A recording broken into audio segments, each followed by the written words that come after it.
Hi everyone, my name is Daniel Maldonado Lopez. I'm a material science and engineering PhD student at the Mendoza Group in Michigan State University. And today we're going to go through and explain how to obtain the electronic properties, in particular the bands, the electronic bands and the electronic density of states, using crystal 17. Let's get started. The first thing that we're gonna need is a few scripts. So there are 3 scripts that we need, and they can all be obtained from the group's GitHub. So this is where they are.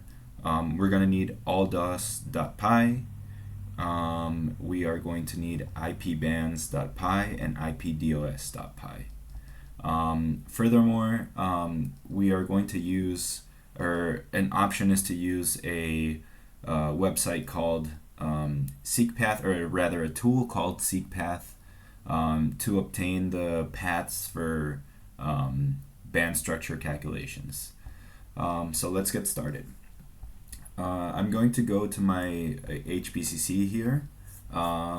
So we are in the HPCC right now. I'm already logged into a developer node, and I'm going to go to where I have all my files. So in particular, we're going to be working with graphene right now,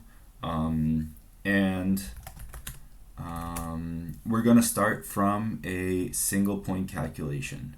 So a single point calculation is essentially only calculating without moving the geometry. So we're going to calculate the electron density, and we're going to go through the whole SCF process, but without doing any optimization of the geometry.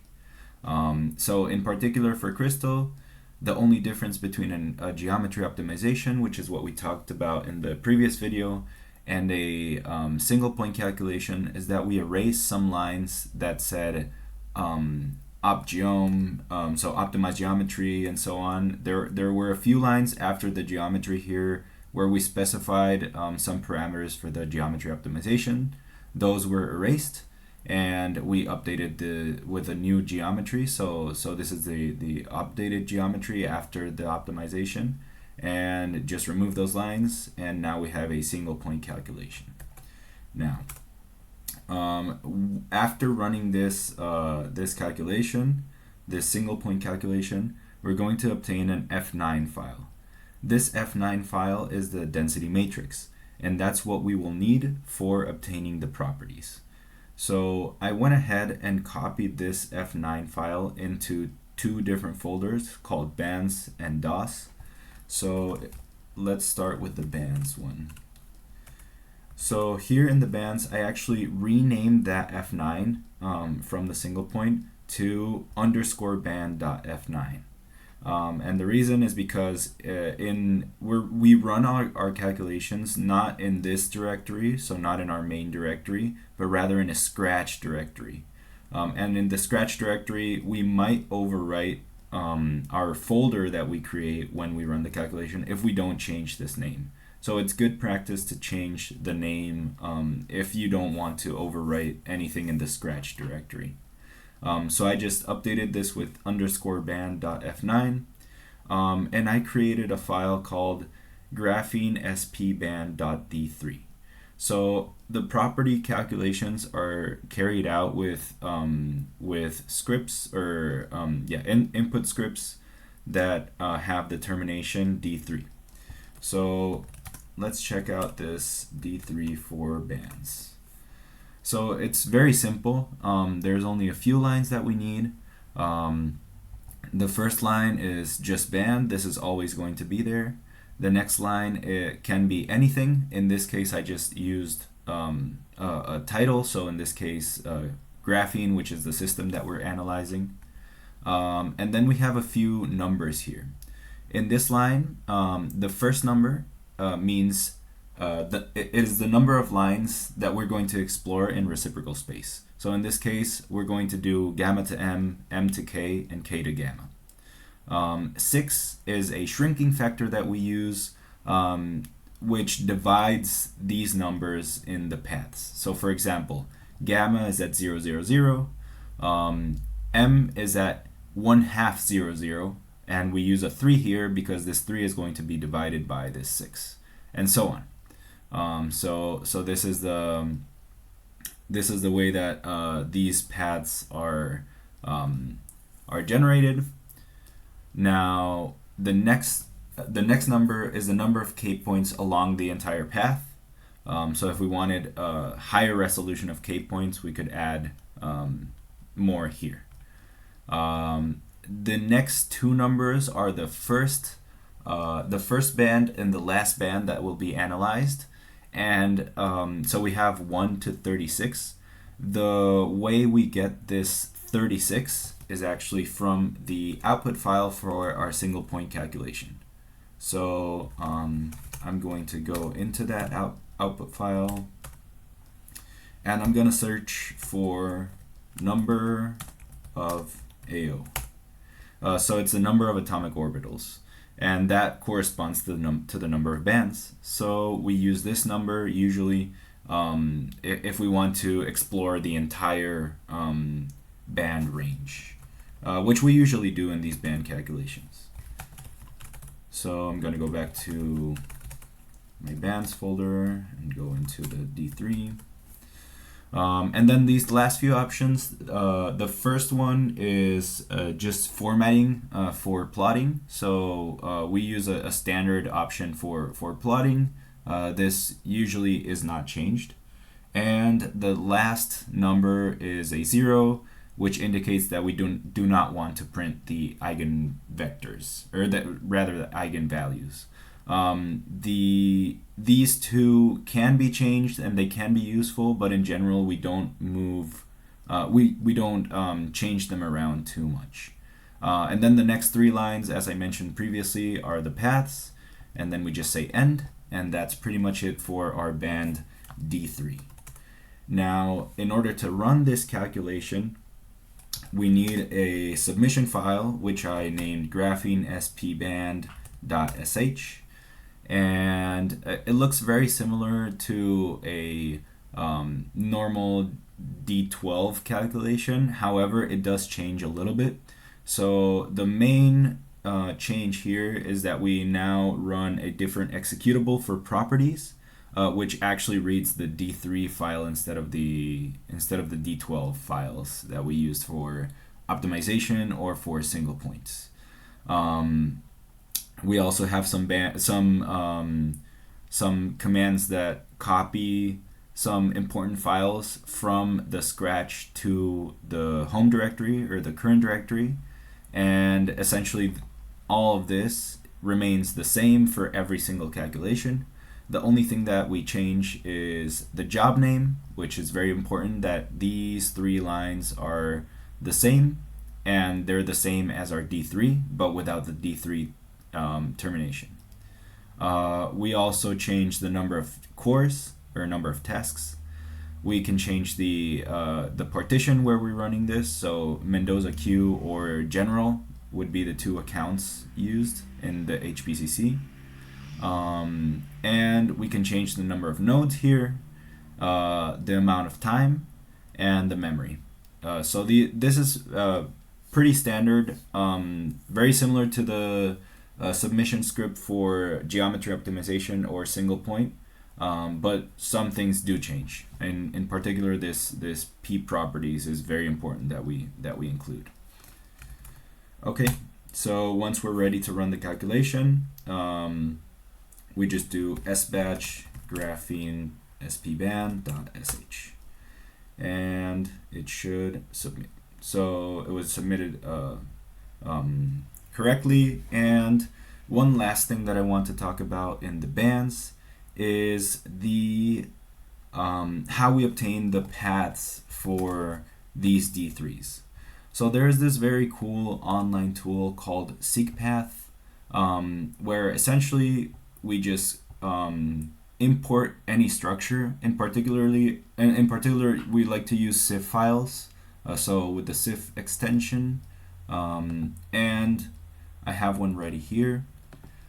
We import it and we pick a parser. In particular, I use PyMatGen usually, and then we say calculate my structure, and it automatically gives us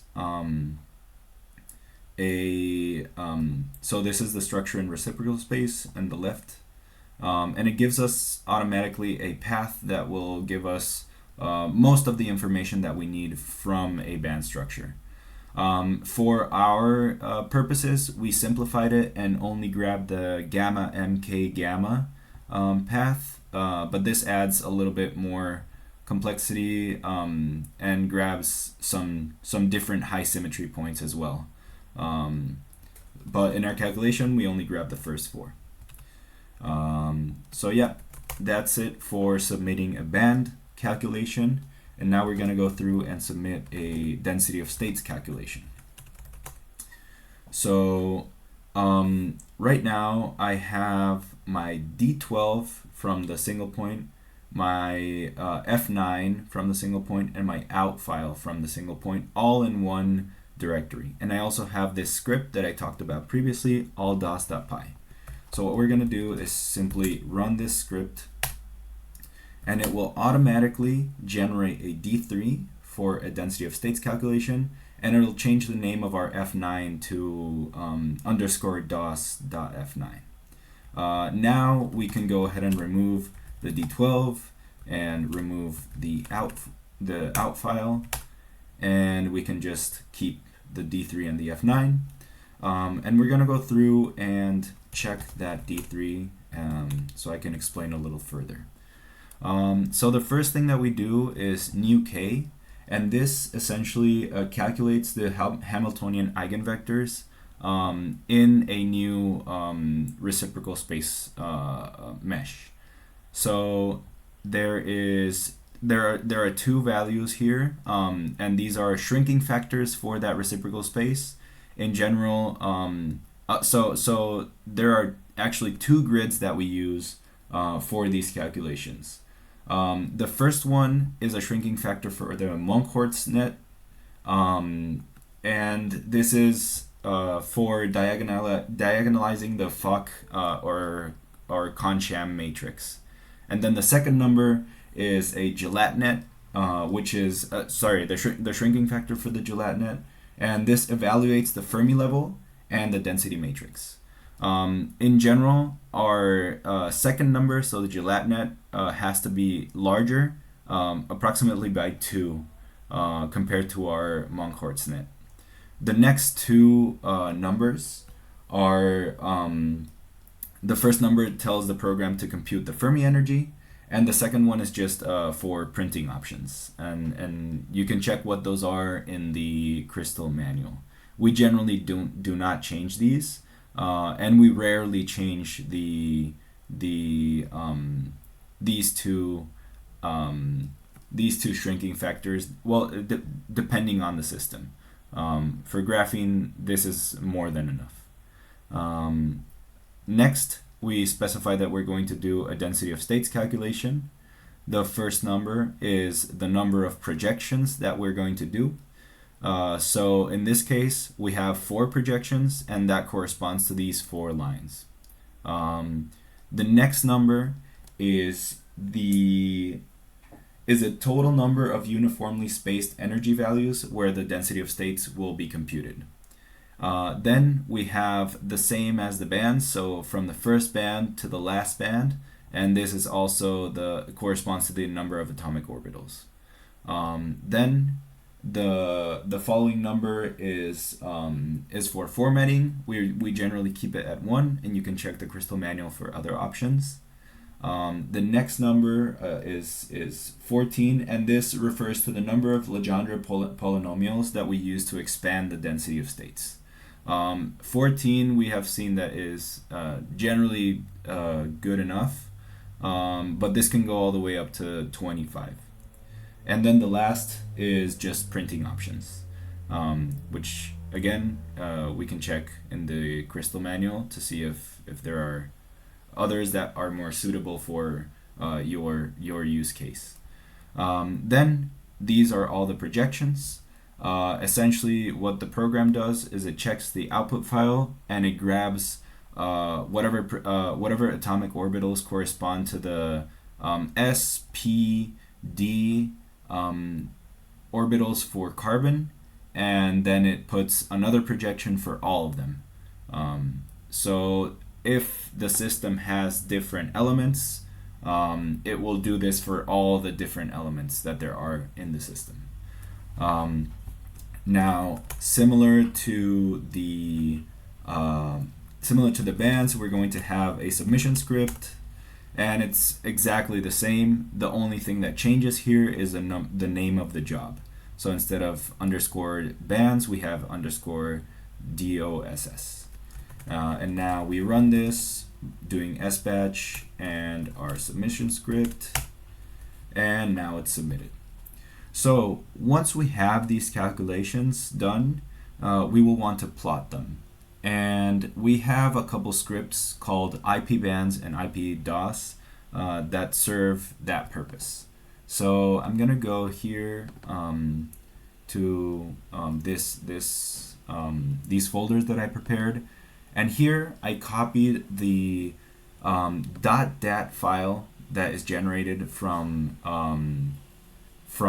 the crystal calculation, or the properties calculation, the .d3 file, and the .out file.